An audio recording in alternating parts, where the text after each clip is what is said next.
বাংলাদেশের পদ্মা সেতুর উপরে বোমা হামলা যে কোনো সময় ধ্বংস হয়ে যেতে পারে বাংলাদেশের দৃশ্যমান সেতু পদ্মা সেতু। এমনই সতর্ক বার্তা ইতিমধ্যেই জারি করা হয়েছে। মায়ানমারের সাথে রোহিঙ্গা ইস্যু নিয়ে বাংলাদেশের ঝামেলা বেশ আগে থেকেই। সম্প্রতি মায়ানমার বিমান বাহিনী বাংলাদেশের উপরে তেড়ে আসছে। সবচেয়ে আতঙ্কের বিষয় হলো বাংলাদেশের সবচেয়ে বড় প্রকল্পগুলোর মধ্যে অন্যতম পদ্মা সেতু। এই সেতুকে ধ্বংস করার জন্য মায়ানমার বিমান বাহিনী উঠে পড়ে লেগেছে। কেননা এই প্রকল্প ধ্বংস করে দিতে পারলে বাংলাদেশকে আর্থিকভাবে দেউলিয়া করে দেওয়া সম্ভব। 30,000 কোটি টাকা ঋণ নিয়ে তৈরি করা হয়েছে পদ্মা সেতু। আর এই সেতুকে মিয়ানমার বিমান বাহিনী বোমের আঘাতে ধ্বংস করতে পারলে বাংলাদেশ এই ঋণের টাকা পরিশোধ করতে পারবে না। এমন অবস্থায় বাংলাদেশ দেউলিয়া হয়ে গেলে মায়ানমার খুব সহজেই বাংলাদেশের ভূমি দখল করে নিতে পারবে। এই সমস্ত কারণগুলির জন্য বাংলাদেশের স্বপ্নের সেতু পদ্মা সেতু অত্যন্ত ঝুঁকির মুখে রয়েছে। দর্শক, আজ আমরা জানবো পদ্মা সেতু কি বোমা হামলা সহ্য করতে পারবে নাকি বোমের আঘাতে ধ্বংস হয়ে যাবে। আর এজন্য আপনারা দেখে থাকবেন পদ্মা সেতুকে রক্ষা করার জন্য পদ্মা সেতুর পাশেই শেখ রাসেল সেনানিবাস তৈরি করা হয়েছে।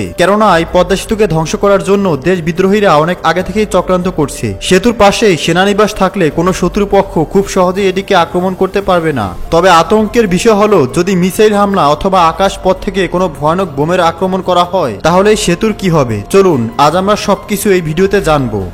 বাংলাদেশের স্বপ্নের সেতু পদ্মা সেতু। কেননা খরস্রোতা নদীর উপরে ব্রিজ তৈরি করা মোটেও কোনো সাধারণ কাজ ছিল না। চায়না ইঞ্জিনিয়ারদেরকে দিয়ে তৈরি করা হয়েছে খরস্রোতা পদ্মা নদীর উপরে এই সেতু। আপনাদেরকে জানিয়ে রাখি, বড় বড় নদীর উপরে এই ধরনের সেতু তৈরি করার জন্য ইঞ্জিনিয়ারদেরকে একের পর এক চ্যালেঞ্জ মোকাবেলা করতে হয়। আর প্রত্যেকটা সেতু তৈরি করার পরেই এগুলোর একটা নির্দিষ্ট মেয়াদকাল দেওয়া হয়। এবার যদি বলি বাংলাদেশের পদ্মা সেতুর কাঠামো, পিলার এবং সহ্য ক্ষমতার বিষয়ে, তাহলে বলতে হয় এই সেতু অত্যন্ত মজবুত এবং শক্তিশালী মেটেরিয়ালের সাহায্যে তৈরি করা হয়েছে। তবে এই সেতুটিরও একটা নির্দিষ্ট মেয়াদকাল দেওয়া হয়েছে। ইঞ্জিনিয়াররা এই সেতুটিকে তৈরি করার সময় 100 বছরের মেয়াদকাল নির্ধারণ করে দিয়েছে। অর্থাৎ 100 বছর পার হলে এই সেতু দুর্বল হয়ে পড়বে এবং যে কোনো সময় ভেঙে পড়তে পারে। তবে সবচেয়ে গুরুত্বপূর্ণ বিষয় হলো এই সেতুর উপরে যদি কোনো ভয়ানক আকারের গ্রেনেড হামলা, বোমা হামলা অথবা মিলিটারি ট্যাঙ্ক আক্রমণ করে তাহলে কি এই সেতু সার্ভাইভ করতে পারবে। আপনাদেরকে জানিয়ে রাখি, এই সেতু তৈরি করার জন্য চাইনিজ কোম্পানিকে কন্ট্রাক্ট দেওয়া হয়েছিল। খরস্রোতা পদ্মা নদীর তলদেশে যেই পিলারগুলো স্থাপন করা হয়েছে তা এই নদীর অনেকটাই গভীরে স্থাপন করা হয়েছে,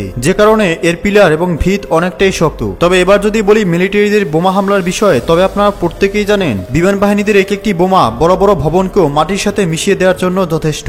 এর আগেও পৃথিবীর ইতিহাসে আকাশপথে জাপান বেশ কয়েকটি দেশের বড় বড় সেতু ধ্বংস করে দিয়েছিল। এমনকি আমেরিকার সব থেকে ব্যয়বহুল ভবনও বিমান বাহিনীদের বোমার আক্রমণের শিকার হয়ে ধ্বংস হয়েছিল। তো বুঝতেই পারছেন বিমান বাহিনীদের বোমা কতটা শক্তিশালী। আর এই ধরনের শক্তিশালী বোমা যদি বাংলাদেশের পদ্মা সেতুর উপরে আক্রমণ করা হয় তাহলে এই পদ্মা সেতুও সম্পূর্ণরূপে ধসে যাওয়ার প্রবল সম্ভাবনা রয়েছে। তবে আপনাদেরকে এটাও জানিয়ে রাখি, কোনো শত্রুপক্ষের কাছেই বাংলাদেশের পদ্মা সেতুর উপরে আক্রমণ করা মোটেও কোনো সহজ বিষয় হবে না। কেননা এই পদ্মা সেতুকে রক্ষা করার জন্যই সেতুর পাশেই তৈরি করা হয়েছে শেখ রাসেল সেনানিবাস। অর্থাৎ যদি কোনো ভিনদেশি বিমান বাহিনী আক্রমণ করার জন্য আকাশপথে পদ্মা সেতুর আশেপাশে এসেও যায় তো তৎক্ষণাৎ পাশে থাকা সেনাবাহিনীরা পাল্টা অ্যাটাক করতে পারবে। আর এমন অবস্থায় এতটা ঝুঁকি নিয়ে মায়ানমারের বিমান বাহিনীরা পদ্মার উপরে আক্রমণ করতে খুব একটা সুবিধা করতে পারবে না। তবে শত্রুপক্ষের আতঙ্কের ঝুঁকি কিন্তু মোটেও উড়িয়ে দেওয়ার মতো নয়। যদি আপনি বাংলাদেশকে ভালোবেসে থাকেন এবং বাংলাদেশের প্রকল্প রক্ষা করতে চান তো অবশ্যই ভিডিওটিকে লাইক করে শেয়ার করে অন্যদেরকেও জানার সুযোগ করে দিন, যাতে করে সকলেই বাংলাদেশের পদ্মা সেতু সম্পর্কে অবগত থাকে। দর্শক, আপনি কি পদ্মা সেতু ভ্রমণ করেছেন? কমেন্টসে সেটাও জানাবেন। ধন্যবাদ।